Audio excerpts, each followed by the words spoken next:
Assalamualaikum class, how are you all? Hope you all are fine. This is our third lecture and we are following the book that is Oxford History for Pakistan book 2. This is Miss Uruj and the chapter which we are following is the life and teaching of Buddha, the rise and fall of Buddhism in India. In this lecture, I am giving you a reinforcement of the chapter and also giving some home task and activity which you have to solve it by your own self. The topics which we are covered in that lecture slides are, first is the life and teaching of Buddha. It is there in the book page number 2. First we are knowing about Buddha 1560 to 480 BC. BC means before Christ. Yeah, means we have to learn about the life of the Buddha. Second is the enlightenment. Third is Buddha's teaching. And the last one is the Eightfold Noble Path. After that, the second topic is there, which is there in the book page number 4. The topic name is the rise and fall of Buddhism in India. Monks and monasteries, Buddhism divides and declines, the spread of Buddhism, home tasks, and in the last you have to do the activity that is based on relevant questions and worksheet.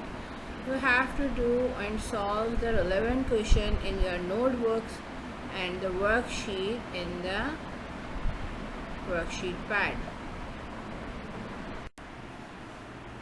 First of all class, we have to know who is Buddha is. Okay, before understanding the teaching of Buddhism and Buddha, we have to know who is Buddha. As a child, Siddhartha, the Buddha was troubled by some of the same thoughts that children today have. They wondered about birth and death. They wondered why they get sick, why grandfather died. They wonder why their wishes do not come true. Children also wonder about happiness and the beauty in the nature. And all these troubles and complications are there and present in the mind of Buddha.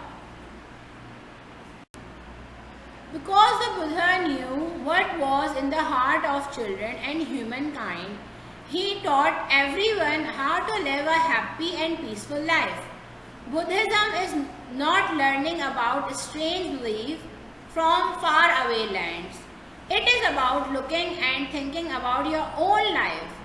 It shows us how to understand ourselves and how to cope up with our daily problems. As Buddha said, life is beautiful.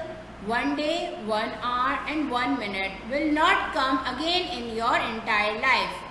So avoid fights, angerness and speak lovely to every person. That's a key phenomena of the life. Now class, moving toward the main topic, the book topic of this chapter, the life and teachings of Buddha. You have to open your books, page number 2. I am reading some of the points, the main points related to the topic and giving you a brief description about it. You have to understand it, and because after understanding it, I am giving you some quiz about that. And you have to solve it by your own self. That's why it's essential for you to understand it properly. Okay class, I am reading it. You have to put your finger on the book. Buddhism is one of the world's greatest religion and has had a particularly important effect on the Asian way of life. Buddha, 1560 to 480 BC. BC means before Christ. Buddha, who originally name was Gautam, was an Indian Hindu prince. He lived a life of great luxury, but his father had never allowed him to leave the royal palace. When he was 29, he set foot outside the palace for the first time, he saw very old people, some of the verge of death. Along with much poverty and grief, he began to wonder why he enjoyed so many pleasure while others suffered so badly. He left his wife and son and for 6 years wandered about northern India as a ragged beggar searching for the answer. When he did not find it, he became harsher with himself until he almost died for starving and exhaustion. But even this proceeds no answer. He had possessed great wealth and power, and in contrast, he had been extremely poor, and he had suffered great pain. But none of these had given him the answer to why there is suffering in this world. Gautam, means Siddhartha Gautam, then sat under a tree and vowed that he would not move until he knew the cause. Like he has a question arise in his mind that why we are human, why we are not happy, what is the reason of our life, why we are come into the world, why the people died, and what are the procedure, what is the reason behind it. All these questions are there in the mind of Buddha, and he wants that he should know the answer of these questions. Okay. Second topic is the enlightenment. At the end of a week, Gautam realized the truth.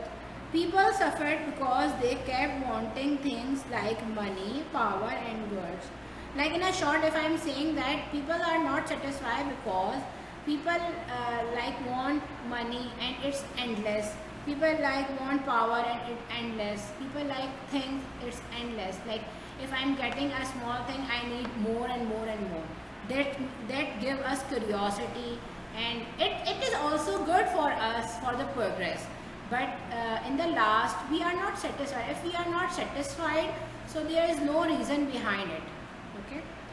Now class come towards the Buddha's teaching. Buddha explained why often good people suffered pain, poverty and misfortune while wicked people prospered by the arguing that were being punished or rewarded. So how they lived in a previous life. Some people like Buddha teaching is why we are suffering for the poverty and painful life, why we are giving the punishment of ourselves, what's the spirit of the life, why we are here in the world to express how to spend the life. All the things are come under the umbrella of the teaching of Buddhism or Buddha.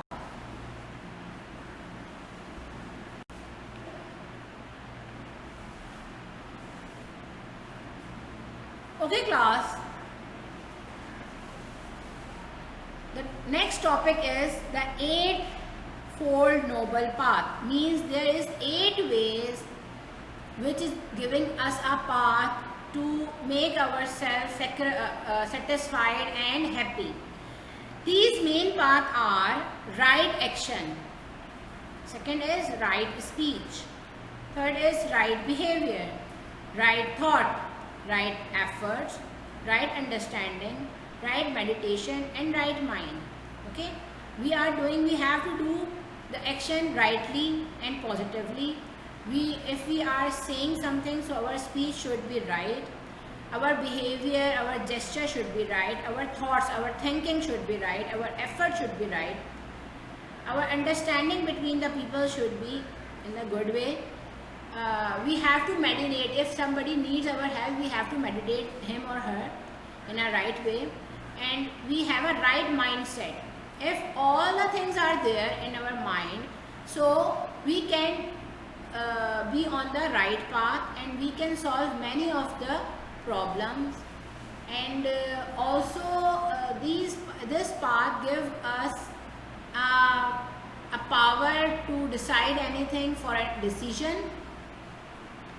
Secondly, it will also help us to to evaluate things in many ways, and after all these action, if the answer if the result is not in our favor, so we are not hopeless, we are happy that we are doing our level best, we give our maximum effort and maximum input.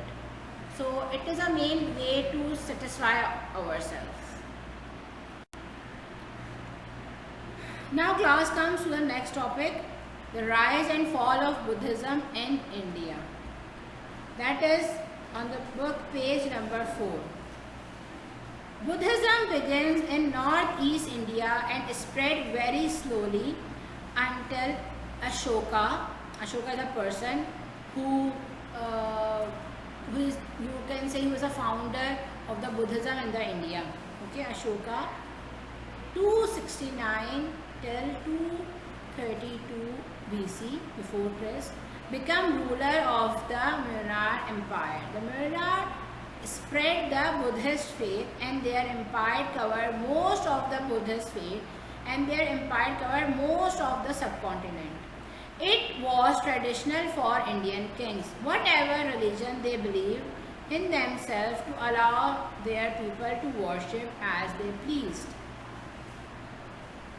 Okay class, so Ashoka is a king or the ruler of the empire, and he follows Buddhism. That's why he wants that all the nation comes under him also follow this religion.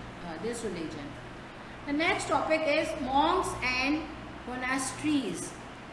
The Buddhist monks were the ministries of the religion. They sometimes wandered about the countryside, but more often lived in monasteries.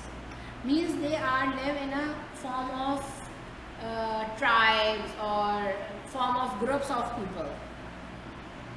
They sometimes wandered about the countryside, but more often lived in monasteries. Here they meditated, wrote holy books, and helped everyone by running hospitals and schools, digging wells, planting trees, and generally caring for the people. Soon after Ashoka, Buddhist monks divided into two main groups. Some monks, the Hyanas, were very strict and believed that dancing, singing, and other amusement were wrong because they interfered with the main object of Mukas. Okay, fine class. Like everything have to have a main concept, but people are not understanding it. That's why they are dividing into different groups. So the Buddhists also divided into two groups. One of them is Minhas, Mahayana, and second is Hyanan. Mahayana is our like freedom oriented people, and Hyanas, like they are saying that dancing, singing is prohibited in the religion and all that. Okay class. Second topic is Buddhism divided and decline. What is the reason behind the division of the Buddhism and its decline? Soon after a great conference at Patna, northeast India, in 250 BC, the Buddhist monks separated many of the strict Hyanas moving southwards, and the Mahayans going on the northwest side, where they come in contact with the better Greek civilization, particularly in the Gandhara region. Means they are dividing themselves, and they are allocating, some goes in the northeast and some goes in the northwest.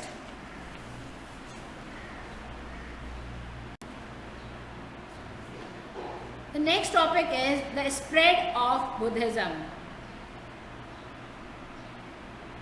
Although Buddhism particularly vanished in the subcontinent, except in a few areas like Nepal, Moshi had also gone to other parts of Asia to convert people. From the northwest, monks went into the Central Asia, where at one time Buddhism was a very powerful force, and more specifically especially into China. Chinese monks and scholars had been visiting India since the 14th century AD to study the teaching of the Buddha. Now I am giving you the description of the last paragraph, that is, Buddhism has often been adapted to the custom of the country where it is practiced. Architectural style of temples vary from place to place and local gods. Sometimes become a part of Buddhist ceremonies. Temples, shrines and festivals in countries such as Japan and Myanmar, for example, are totally different to those of the subcontinent. Although the basic fundamentals of Buddha teaching remain the same. Means the teaching of the Buddha is the same, but to express the festivals are different.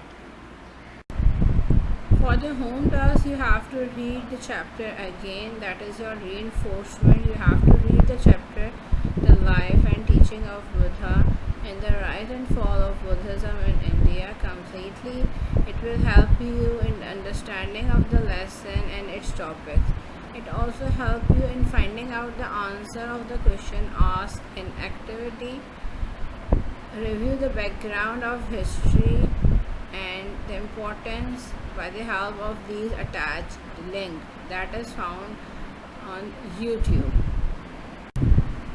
Now class, for the activity that is based on the questions, answers and worksheet, you have to answer the following question and write the answers in your notebook, means the registers.